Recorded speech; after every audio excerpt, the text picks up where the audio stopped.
Why would an old abandoned hotel cost nearly $1 million to demolish?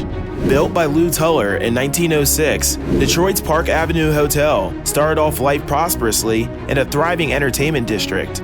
But towards the Great Depression, TULLER was unable to keep his multiple hotels afloat, and after foreclosure and abandonment in 1928, the Park Avenue Hotel was eventually purchased by the Salvation Army in 1957. Unfortunately, Detroit's bad luck never truly turned around. The Salvation Army used the hotel to house the homeless, called the Harbor Light Center, until in 2003, when it was closed once again. In 2012, the billionaire Ilitch family bought the hotel and demolished it for a whopping $898,000 to make room for the Little Caesars Arena loading dock without disturbing their new neighbors.